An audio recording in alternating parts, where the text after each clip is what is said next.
My name is Marcus, and I'm an alcoholic. I know what you're thinking. This is just another sob story about some loser whose life went off the rails after he found the bottle, right? Well, it's not exactly that simple. Bill, my sponsor at Alcoholics Anonymous, suggested that should I ever hope to get clean, I'd have to face my demons, once and for all. While he has no reason to suspect that my demons are far more literal than the average addict, I think he's right, nonetheless. This is my 4th or 5th time trying to kick the habit. Can't say for sure, as so much of my personal history is somewhat cluttered, or otherwise hidden beneath the dregs at the bottom of one bottle or another. At one point, I even branched out into other methods of tucking away reality behind the veil, but the overdose that almost punched my ticket was enough to convince me to stick to more of an ingested form of inebriation. Yes, booze isn't exactly risk-free and all, but it takes a bit more work to drink too much of that, while it only took one needle to lead me right to the threshold of death's door. Excuses, right? Yeah, we addicts are full of those, always something to defend our actions, whether reasonable or not. This isn't about defending my years of intoxication, but the things I wish to drown away in the first place, a confession of my sins, so to speak. I was 14 when it happened, as me and my fellow Boy Scouts spent the weekend out in the wilderness some miles from my home. It was Liam who talked us into joining up that summer, and while I was a little apprehensive at first, as I'd never been much of an outdoorsy type, John, Malcolm, and Ian were on board as soon as it was suggested. They were basically my only friends, so I wasn't about to be the odd man out, but I'd much rather be at home with my PlayStation 2 and Xbox than tossing and turning in a sleeping bag for a few days. Not only that, but I felt like we were getting a little too old for such things. Once we were out there, though, I ended up having a lot more fun than I had anticipated. Gilroy, the scout leader, was in his early 20s, so he wasn't too uptight or anything, just sort of laid back. He was the uncle of some kid named Benny, who had been part of the troop longer than any of us. He was an alright kid, a bit of a know-it-all and a stickler for the code, as he called it, but even he managed to relax and chill out some once we got out to the lake. We spent a good bit of that first afternoon fishing and cutting up. I almost impaled John's ear with my hook at one point, but he turned just in time to allow it to do no more than tap the back of his head. I was about as coordinated as a drunken break dancer back then, still am for that matter, though the drink is likely a factor in that. John looked shocked at first as we both just stared at one another when my line finally dropped limp to the grass, but we were cracking up within seconds. Though I would have felt awful if I had jabbed the damn thing into his lobe, I often wonder if a trip to the emergency room would have saved us from those events that still haunt me. When the sun went down on that Saturday, the 28th of September, 2002, we set a bonfire, around which we would take turns telling scary stories. Whether this was simply something of a tradition, to gather around the controlled blaze and let our imaginations fly, or we just wanted to inspire each other to have a little extra trouble sleeping that night, with urban legends and folklore keeping our eyes wide and alert, I couldn't say.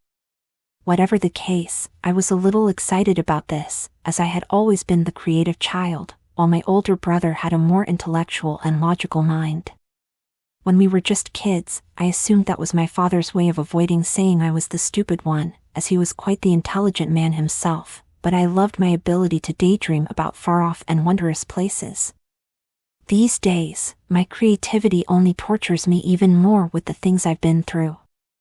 After the sun went down, a gentle wind began to caress the lakeside by which we were spending the night. As the temperature dropped, the heat of the fire was a most welcome sensation to my goose flesh. With the warmth easing our collectively shivering frames, we all sat in a circle around the fire, passing the flashlight that would serve as our microphone from one to the next. While I hadn't necessarily been prepared for this, as it wasn't discussed until the sun fell to rest for the night, I never had a hard time throwing together an impromptu tale.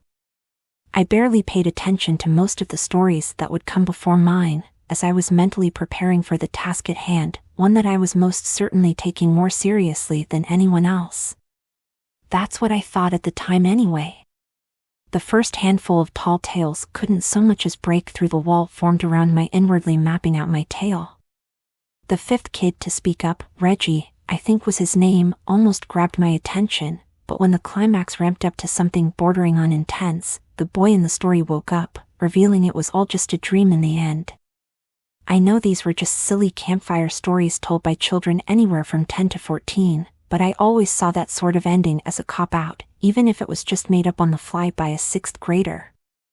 I just rolled my eyes before blocking out the next story, the second one to involve a monster under the bed. Even John and Malcolm couldn't produce anything of high enough quality to distract me from my world building and character development. There were 14 of us in all, not counting Gilroy, who came off far too enthusiastic about every tale that was spun, but I had made sure to sit next to Benny, who volunteered to speak first that night, as I wanted mine to be the last. Not only did I want the extra time to craft my tale before the clockwise rotation would lead all eyes to me, but I was certain mine would be an absolute banger, assuring that everyone would have trouble sleeping that night. My mouth was practically watering with anticipation until the flashlight was handed to Liam.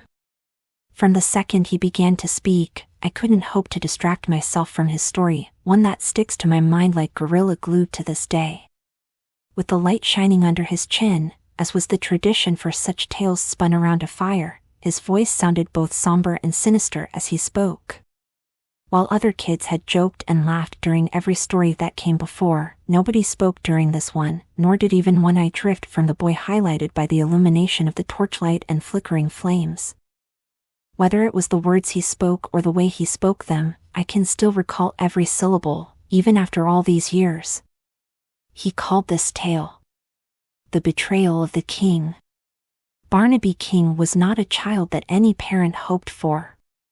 Not only was he hideously deformed, something that inspired the nurse to scream out when he was brought into this world, but he would prove to be more than a handful to his mother and father.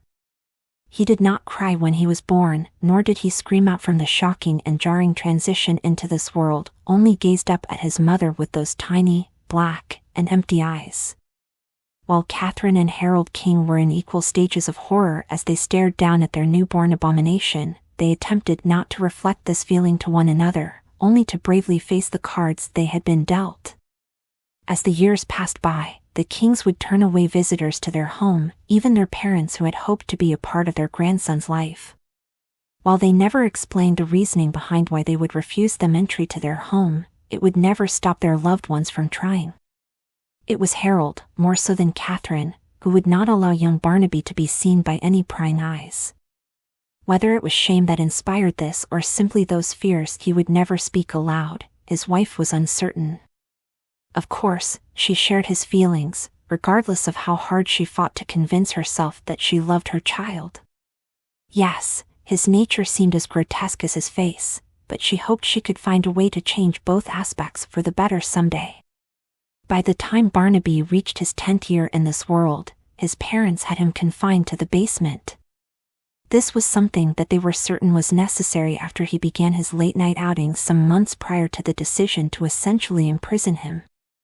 It wasn't until Harold noticed the blood trail leading from the woods behind the house to a mutilated corpse of a squirrel, halfway buried next to the patio, that he understood something was amiss. That night after Catherine had allowed her sleeping pills to kick in, he stayed awake to keep an eye on things. He snuck out to his tool shed at the rear of the backyard, right next to the tree line, making sure to remain as silent as possible so as not to alert any wildlife to his presence.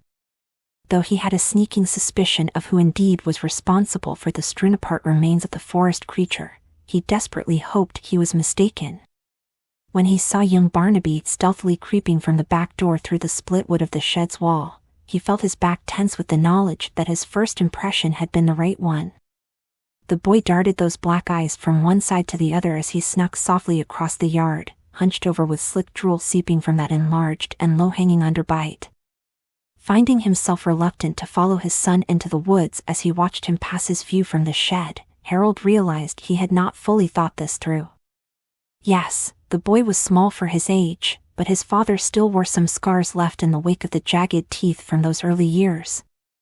He couldn't help but feel that should Barnaby not locate something to satiate his hunger, he would turn those ankle biters on his father once more. he still argued with himself that his own flesh and blood could not truly be capable of such a grievous act, regardless of this late-night jaunt into the woods.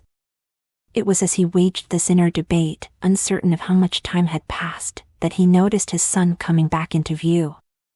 The rabbit he held between the elongated fingers of his left hand was wriggling and squealing, but the child paid its moans no mind. Harold had to cover his mouth to prevent a similarly pitched shriek from escaping when the boy raised the panicked animal to his lips. The horrified sounds of the poor creature, combined with the tearing of its fur-lined flesh, caused the man hidden away in the shed to close his eyes, lest his dinner retching to the floor expose him. Even covering his ears, he could not fully block away the moist, ripping, and snapping of bones as Barnaby finished his snack.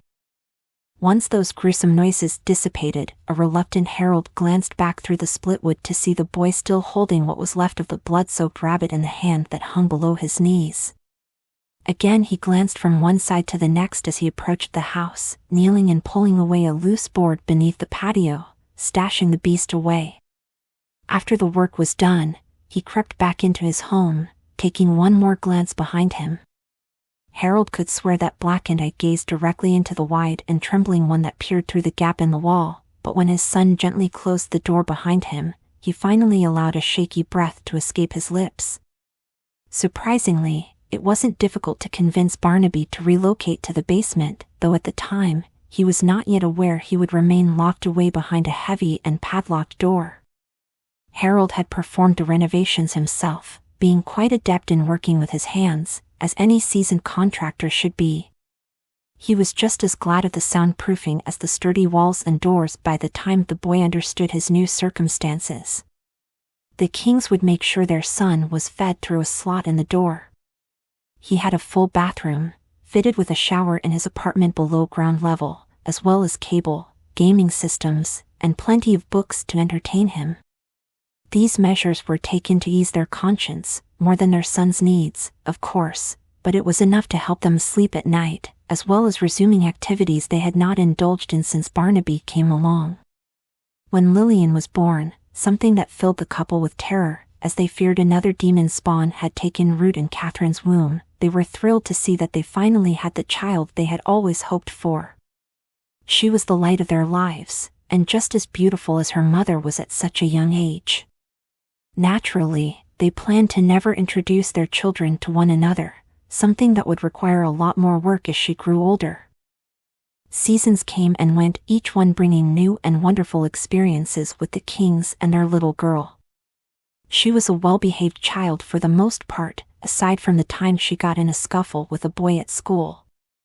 Harold boiled over with rage when she informed him that the older kid was teasing her, before pushing her around. Having been something of a hothead in his youth, one prone to lashing out at others should he find a reason to, Lily's father had to compose himself after hearing this. While he was tempted to go to the boy's house and confront him for what he did, he swore he would never return to his old and impulsive ways. When his daughter assured him all was well, how the kid left her alone after she sank her teeth into his arm, Harold let go of his rage.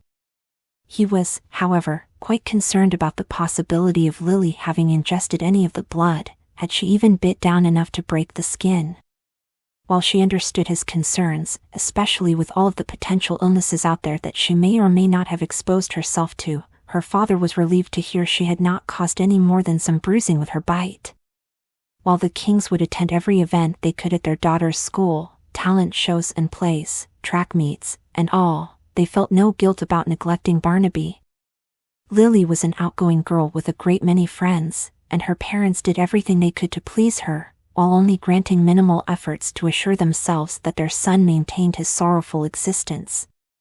It was on the eve of young Lily's 11th birthday that their happy life took a far more brutal turn, one that would rip their world apart in a matter of minutes at most. Unbeknownst to Catherine and Harold, their daughter had been aware of her sibling for some years by this point. Though they had never been able to meet face to face, they had found a way to communicate. When she was much smaller and far lighter on her feet, she had followed behind her father as he carried the nightly meal to her brother.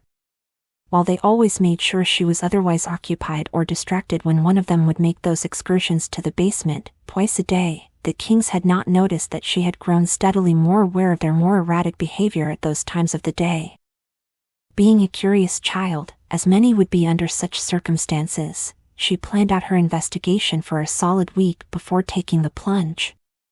Her heart was positively racing as she crept behind her father, making sure to duck down or hide behind whatever furniture she may be closest to should he look to be about to turn. Though tracking her target through the quite large house ended when he reached the door to the basement, as he locked it behind him, she knew now what her next steps would be.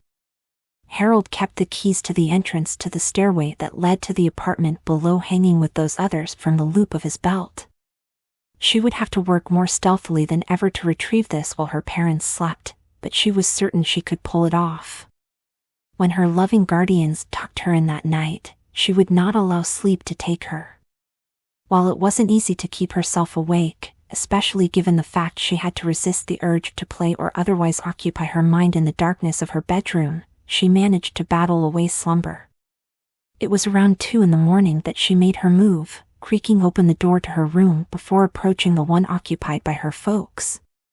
Though she was fully prepared with an excuse, one involving nightmares that sprung her eyes back open, leading her to seek refuge in her parents' bed, she was still increasingly nervous as she entered their room. She moved swiftly and silently as she clutched her hand around the keys, sitting on the nightstand, squeezing them tightly to not allow a potential jingle to alert her father to her subterfuge. She was panting for breath as she made her way back into the hallway, but she had achieved the first part of her goal. It didn't take her tiny legs long to reach the locked door, and her fingers were tingling with anticipation, quickly turning to frustration as she tried one key after the other. With another heavy and trembling sigh, she finally located the correct key, splaying open the door before her. Barnaby was scared at first when she spoke softly through the flap in the heavy entrance to his apartment. His fear momentarily gave way to anger when she revealed who she was, something that made the little girl afraid, leading her to begin to back away. His rage dissipated quickly when the only friendly voice he had ever heard began to fade, inspiring him to practically beg her to stay.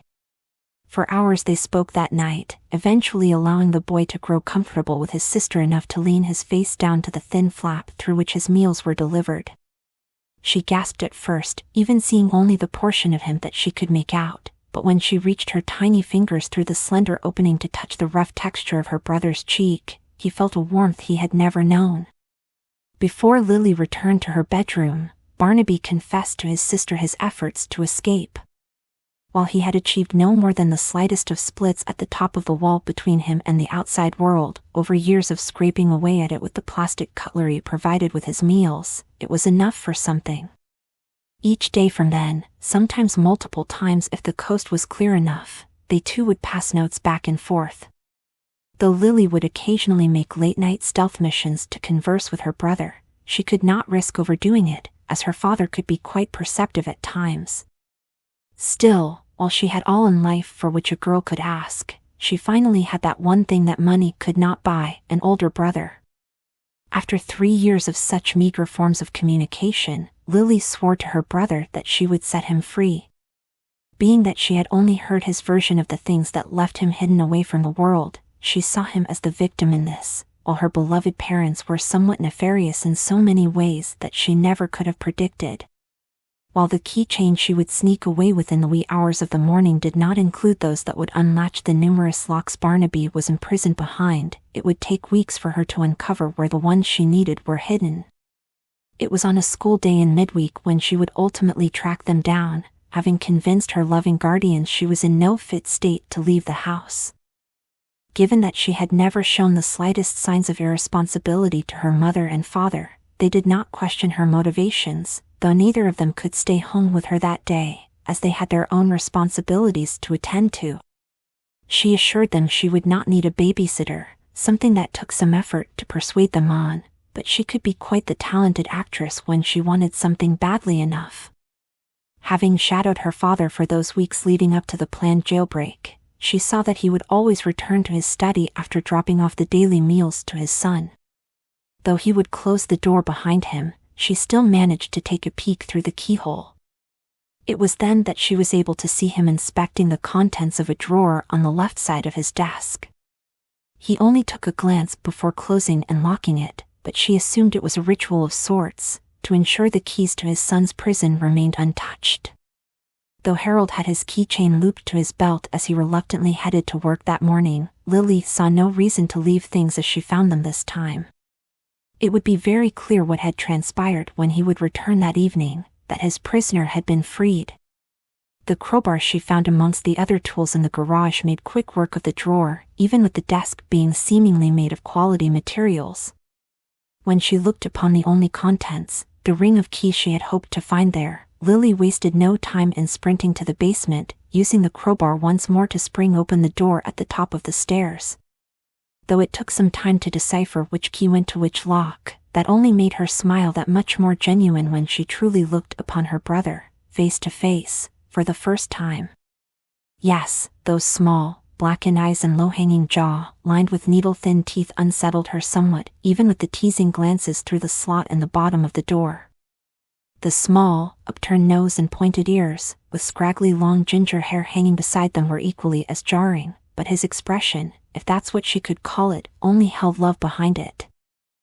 They embraced one another, each leaking tears upon their siblings' shoulders.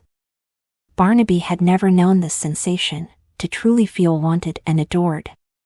All he was familiar with was contempt and hatred for having the nerve to be brought into this world, but Lily only saw her brother in those glossy eyes, not the monster their father knew him to be. It was while they were packing up his belongings, what little he had, that a sound inspired both of their faces to grow cold from blood loss. The front door of the house being unlocked and opened, followed by frenzied curses spitting from their mother's lips when she seemingly saw the basement door ajar, left the two with limited options. Lily asked her brother to stay behind as she walked up the steps to find Catherine already standing in the doorway, looking as pale and shocked as the young girl felt. Barnaby heard his sister as she attempted to convince their mother to grant the boy freedom, something she seemed unwilling to hear. He tried to cover his ears to block out the argument between mother and daughter as it grew more frenzied, but it was of little use. Finally, hopeful that he could somehow aid in this debate, he slowly paced up the steps for the first time in years. He walked through the doorway to see his mother on the phone, seemingly demanding that her husband return to his home immediately.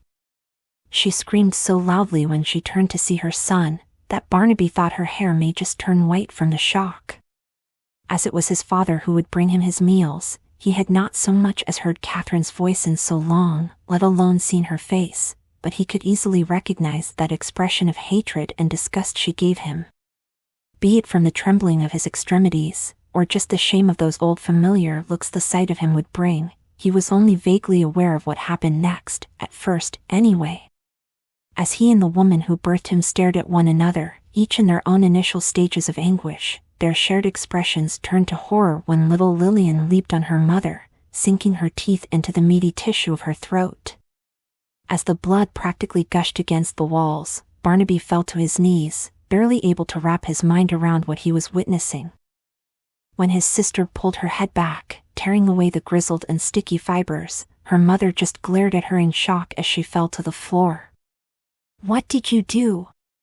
Barnaby asked, shaking his head from side to side. "It was the only way, my love," she replied, wiping her mouth with the back of her arm, smearing her mother's lifeblood across her cheek in the process. She still looked upon her brother with loving affection, even as her face began to contort as her body grew. "I'll show you how to do it if you want," she said as her appearance finalized its transition, leaving her a carbon copy of the woman who lay dead on the floor. "You don't have to live like that. Not if you don't want to." She lay her hand on the mutated face of her brother, allowing him to convince himself for a moment that his mother had finally accepted him. Though she had already dragged the body down to the basement when their father arrived back home, she had not a chance to clean away the shimmering crimson puddle left in its wake, nor the drag marks that led to the door. Harold demanded to know what had happened, terrified that Barnaby had gotten loose and devoured his darling baby girl. Lily disposed of him just as quickly as she had his wife, this time luring him into an embrace with her stolen tongue, digging her teeth into his throat when his guard was down. Her brother had not witnessed this one, as he lingered in the basement with the remains of his mother, something he had not the slightest desire to be trapped beside, regardless of his sister's insistence he hide away while she dealt with Daddy. When she walked back down the stairs, this time wearing Harold's face, she dropped his body beside his wife, before she knelt beside the only family she cared about. "They lied to us," she said, again caressing his face with her sticky and stained hand. "They would have never let you loose. It had to be done." Barnaby did not speak, only gazed with his tiny, black eyes as wide as they were capable of growing. After Lily dipped her hand into the pool of blood surrounding her mother, she held it to her brother's face. "It's easy," she said, pulling his recoiling head back to face her. "I learned it long ago, what we can do. I know you can do it too." As she pressed her other hand on the low-hanging jaw, she poured the blood cupped in her palm. When Barnaby attempted to turn away and spit out the foul-tasting fluid, she slapped his mouth back shut, holding it in place until he swallowed. It took some hours, as well as a lot of convincing from his sister, some debating, retching, and even arguing, but by the time night fell, the boy stood his mother's image, while Lily maintained her father's form. "Anyone you drink, you can become them," she said, mimicking Harold's voice. "That's what I've found anyway. Never tried an animal, but it might work too." Barnaby nodded, only replying to her when expected. Though she had lied to her father about breaking the skin of the older boy who bullied her when she was younger, she was well aware of what his concerns truly were at the time. When she gazed into the bathroom mirror, after fleeing from the child as he attempted to stop the flow of blood, she saw not herself, but the boy she left leaking fluids upon the grass. She never understood why Harold King had turned his back on what she believed him to be, the exact thing she and her brother were, but it was his neglect of their God-given gifts that fueled the hatred she grew towards him. Had he allowed his children to learn what they were capable of at an earlier age, her brother need never have been locked away from the world, as he could have taken any face he chose, rather than being led to believe he was a monster this whole time. Though Barnaby had despised his parents for as long as he could remember, he never wanted this.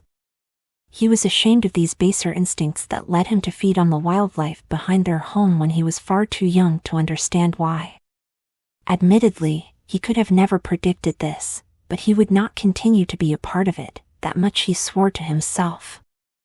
Some hours after the two had laid down to rest, Lily back in her bedroom, having returned to her smaller proportions, and Barnaby still wearing his mother's face, he crept out into the night, not unlike how he had in his younger years.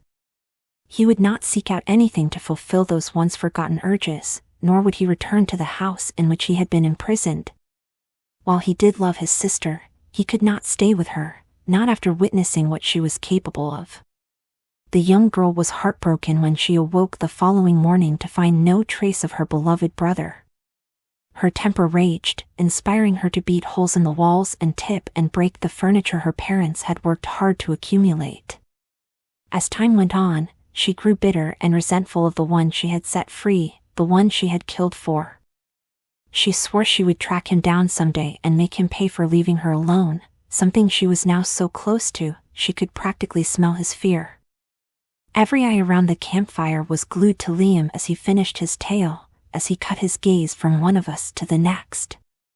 With the madness and fury behind his reddening stare, I finally understood that this was not simply some story he made up for the sake of scaring his fellow scouts, but that Lillian King herself sat before us, hidden away behind the boy I called a friend.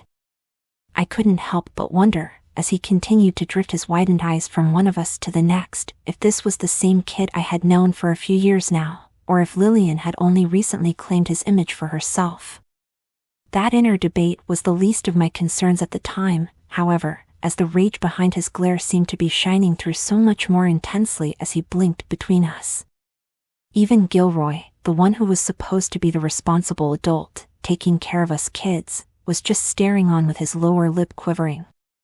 I wanted to call out to him and demand that he take control of this situation, but as I attempted to form words, I could barely manage to do so much as squeak. "I know you're here, Barnaby," Liam said, effectively snapping my attention away from the dumbfounded scout leader. "I can smell you. Just show yourself and nobody else needs to get hurt." "What the hell, Liam?" Ian said, getting to his feet. You freaked us all out, okay? You don't gotta keep up the act. Yeah, John added, it was a cool story and all, but...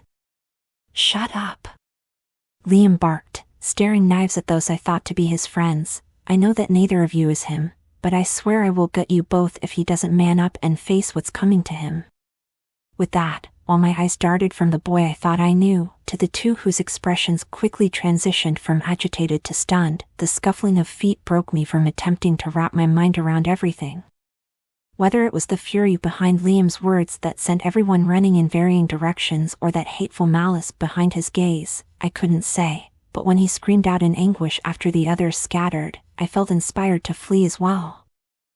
As I broke through the tree line, paying little attention to which direction anyone else was headed, I heard the furious yell coming from behind, back where we left that bonfire crackling.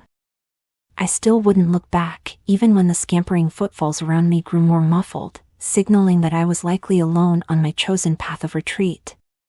When a blood-curdling squeal reached my ears, I had to assume that my friend had caught up to at least one of the fleeing children. As much as I hated the idea of any of us ending up bloody upon the dried, autumn leaves, I couldn't help but hope that the one he found was the one he sought. I felt guilty for even wishing for something like that, but one body left in the wake of all of this was a far better outcome than all of us. That's what I told myself anyway. Regardless of how that squeal from somewhere to my left practically drained the strength from my legs, I still pushed on through the pain in my side and the burning in my lungs. I almost considered stopping for a moment to catch my breath, but two more agonized wails in quick succession convinced me I could not risk it. While those swiftly silenced howls seemed further off than the one before, I had to find a place to hide if I hoped to survive this, something that was no simple task with how dark my surroundings were. Finally, having no hope of resisting my weakening extremities giving out, I slid to the ground, tearing my arm across a broken tree branch in the process.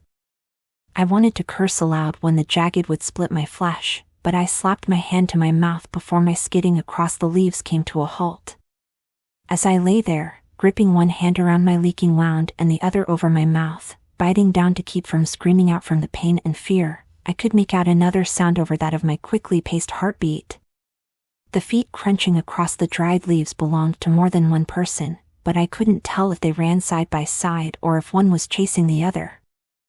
With them drawing closer by the second, I could only hope they would not make out the sounds of my burying myself beneath the leaves over their own likely erratic pulse and steps. They were close enough to touch moments later, each of the 4 feet stopping only a yard or so from where I lay, attempting to keep my shivering from exposing me. Even with the darkness around me, the moon shining from above illuminated my surroundings enough to make out the shoes as I peered through my poorly constructed cocoon, but I could only hope it wasn't bright enough for them to see me. While the two heaved, seemingly attempting to collect their breath, I was far too scared to risk revealing myself, even if they were likely just as innocent as I was in all of this. I think he got Reggie, one of them said, still gasping between words. John too, the other replied, sounding equally as winded. I clenched my jaw, feeling the spike run through my chest when they mentioned John, but I hoped that they may simply be mistaken given the circumstances. With how exhausted the two sounded, I couldn't pinpoint the voices, though they were both familiar. Either way, that wasn't enough for me to know if I could trust them. I had spoken to all of the guys at one point or another, but my friends were the only ones I had any interest in spending time with. I was never exactly a social butterfly, even before all of this, but I couldn't reveal myself until I knew for sure if these two were friends or just some of the other guys who may be quick to toss me to the wolves to make a break for it, if it came down to that. I told you Liam had been acting funny, the more familiar-sounding voice spoke, now that the wheezing had calmed. So what? Malcolm said in that annoyed tone he would get when feeling argumentative, you trying to claim you knew this shit was comin'? Dude, I'm just saying I knew something was off with him. Ain't no way anyone could have called this. I let out a shaky and relieved breath when I realized the other voice belonged to Ian.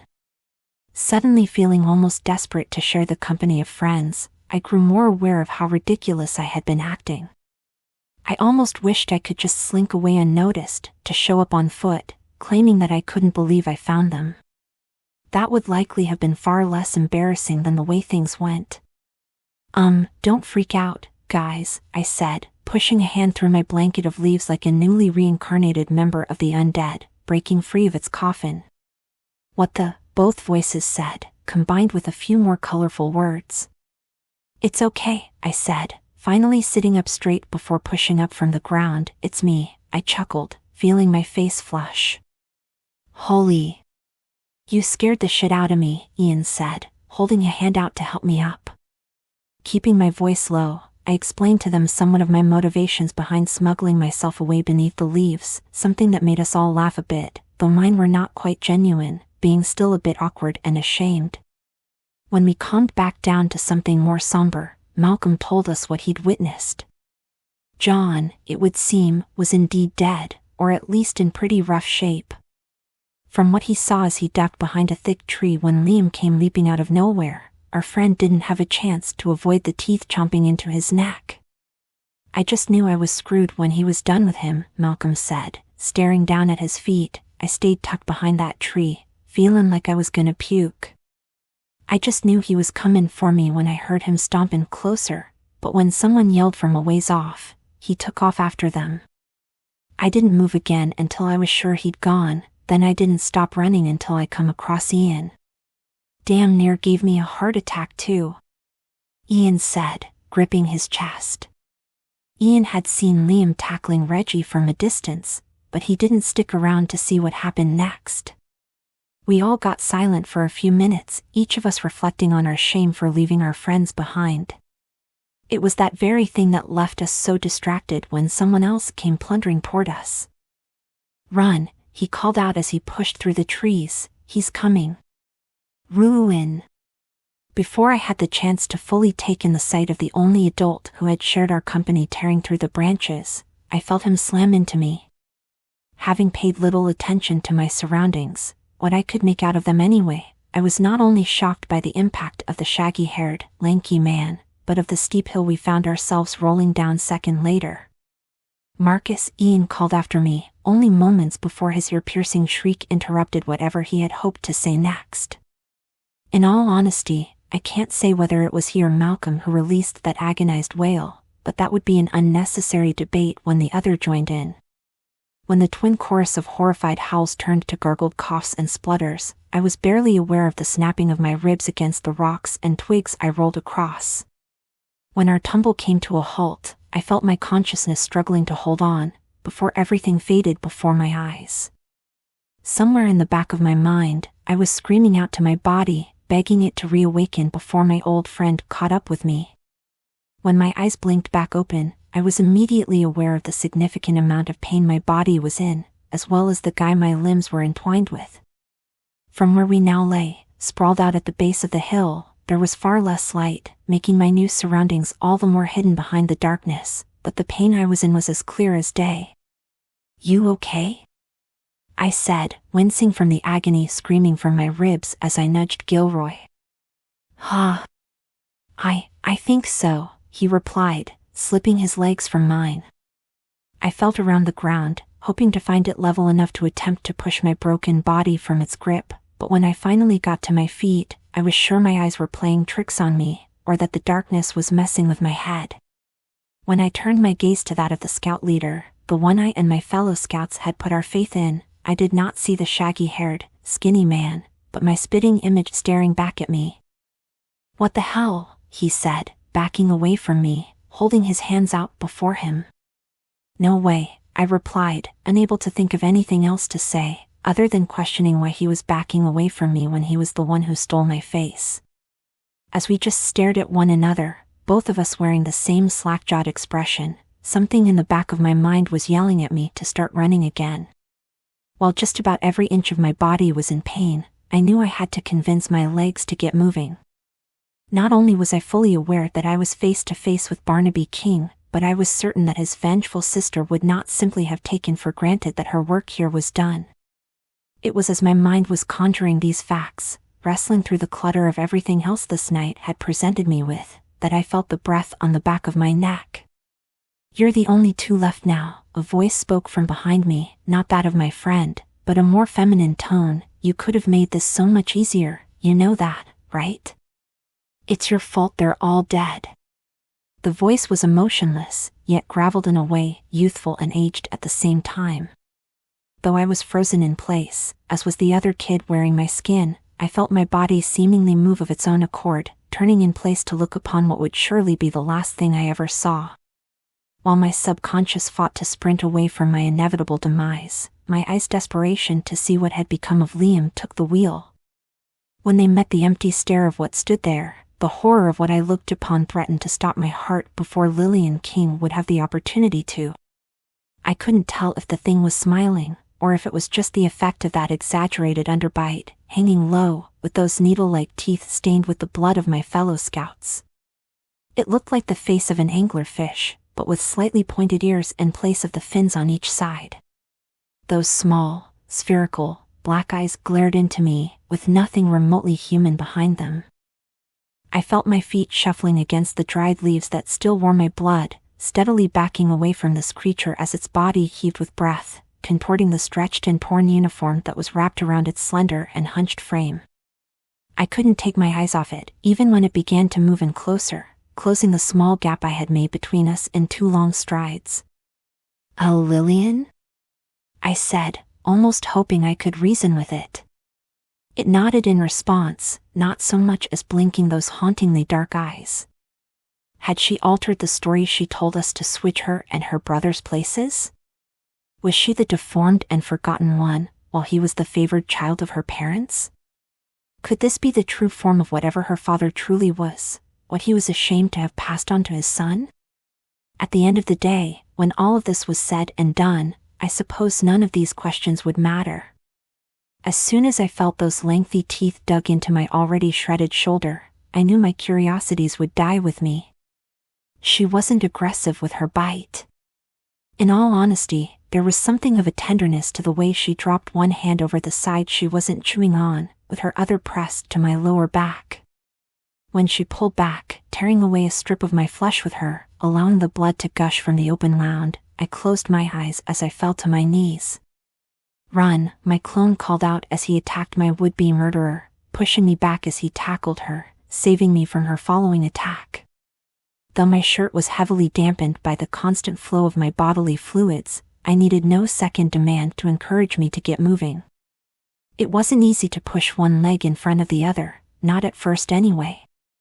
It was more the shock of everything that had only just occurred than the pain at the time. Likely the blood loss was a factor as well, but even as my ruined shoulder collided with the thick trunk of a tree, I continued forcing myself forwards, not so much as looking back. I could hear the sounds of the ongoing battle for my freedom as clearly as if I still knelt on the ground beside it, but I wouldn't allow it to distract me from reaching my goal. I was so unfamiliar with this area that it was impossible to know if I would succeed in my escape, but I had to try. Some minutes later, a time frame that I was fully uncertain of between my fear and quickly dwindling energy, I noticed that only silence surrounded me. No longer did I hear the beastly siblings tearing into one another, nor could I make out even the smallest of forest critters nearby. Being unable to know if Liam or Lillian, whoever the hell that was, could still be intent on hunting me down if she survived the battle, I still would not stop. When I finally became aware of a new sound, that of engines humming and wheels rolling across the tarmac, the sight of headlights ahead allowed me to think I may just see the other side of this after all. I almost sprinted right into the road when I cleared the tree line, skidding to a halt before I met the front end of a speeding sedan.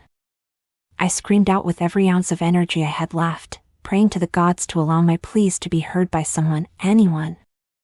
I was barely holding on to consciousness when I noticed still headlights casting my elongated shadow before me. It wouldn't be until some time later, after reawakening on a surprisingly comfortable hospital bed, that I would officially meet the middle-aged truck driver who spotted me before I fell into the black. Over the following days, I would recall the devastating events of that ill-fated camping trip to a variety of official-looking individuals, 2 police officers being the first, as soon as my doctor cleared me to answer their questions. Though I could only assist them with what I had personally witnessed, some of which was quite foggy through the trauma of it all, I quickly grew exhausted from repeating the same words over and over again. While I would not be privy to many aspects of their investigation, I was informed that I was the lone survivor of the wrath of Lillian King, someone who was nowhere to be found when the dust settled. Whether she wore another's face by the time the battle reached its bloody conclusion, or that she fled before the blue lights flickered across the trees, I can't say. The police were quite puzzled about the mangled corpse of my doppelganger, as was I, truth be told. A police car remained parked outside my childhood home for some weeks after I was cleared to come home. When the body of the true Liam Holbrook was discovered some days after that night, it would be taken for granted that Lillian King was still out there somewhere. Given my recollection of the stories she told, the authorities felt content in the knowledge that she would have no reason to seek me out, but wanted to keep an eye on things nonetheless. I would have a significant amount of physical therapy to endure when I was able, in addition to the psychological counseling I maintain to this day. Those first few months after the brutal murder of my only friends in this world were the worst, but my anguish eased in time. Unfortunately, the more I grew aware of what truly occurred that night, the less stable my mental health became. Perhaps it's simply the fact that I was far more resistant to use my gifts than my sister that caused this particular transition to be so jarring. I had been Jacob Gilroy for so many years that I had almost allowed myself to believe it was my true identity. I had lived on the streets for some time after fleeing my home, still dressed as my mother, so to speak. Having been cooped up in that basement for so long, I had not the slightest understanding of how to make it in this world, so I ended up amongst my fellow lost souls. The real Gilroy was a friend I made during those times, one who inadvertently poisoned himself to death with a needle in his arm. Fortunately, I only needed a sampling of his blood to become him, so the toxins he fed into his veins only caused me a fleeting euphoria. Being the first time I willingly became another, I had not been aware of how fully we embrace our new skin, as well as the memories of those costumes we don. The troubled life my friend lived was all I knew for those months following his death, even up to the second the contents of that needle put his life to a premature end. These recollections pushed my own personal history back for a time, hiding them behind the curtain of the life I adopted.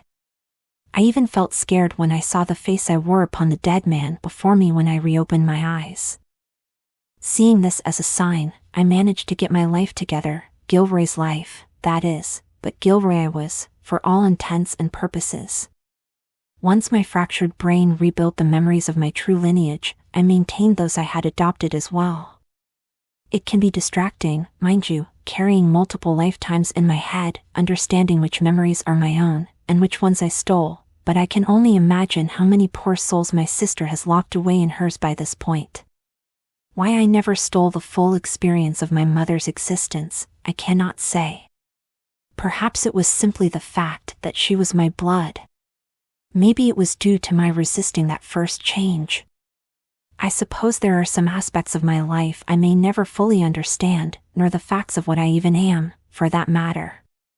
In this case though, with the blood transfer being accidental as we tumbled down that hill together, I was fully immersed in the reality of this new face by the time my eyes blinked back to awareness. I would say that I can only imagine what was going through Marcus's head when he saw me looking back at him, but I would have to believe we were on the same page at the time. Likely we both saw the other as the one Lily sought out, but I can't even begin to understand why he was so willing to sacrifice himself to grant me freedom. When I awakened in that hospital, my heart ached for the friends I lost, those that Marcus lost anyway. When the pain gave way to anger, I wanted nothing more than to inflict as much of that agony upon the one who took them from me. It could be that it was that very thing that inspired the true Marcus to attack my sister, the desire for revenge, rather than an effort to save me. I suppose there's no way to know that for sure, in the end. Perhaps even after all these years, I do not fully understand the boy whose life I claimed for my own, once he had no more use for it. If nothing else, I can take some solace in the fact that his parents need not have mourned his passing, though they did bear witness to my self-destruction. I can't help but wonder if my turning to the bottle were some lingering effects of being Gilroy for so long. All things considered, I suppose none of this really matters, as I am doomed to face the destiny I fled from back then. Should I ever hope to truly battle my inner demons, I must track down the very literal one I allowed so many lives to be lost to. Whichever way it goes, should I survive this encounter or not, it will never bring back those I let fall to my sister's lust for vengeance. Maybe it would be best if neither of us survives our next meeting. Just wipe away the stain our parents smeared upon this world altogether. If that's the way it goes, I think I'm all right with it. Perhaps it is well overdue that my stolen parents be finally given a chance to mourn the death of their youngest son. That's probably the least I can do for them. I think, when all is said and done, we all must face our demons in the end. No matter how far we run, or how hard we try to hide from them, these things cannot be avoided. I wish I had understood that much back then. Between my cowardice and my sister's fury, we both allowed innocent blood to be spilled. It's my fault as much as hers, what happened to the scouts I both watched over and considered friends. Sometimes I wonder if those whose lives I stole still live on within me, as well as the great many I'm certain my sister has inside her head. After all, we are all just memories in the end. Nothing more than tales to be told around the campfire.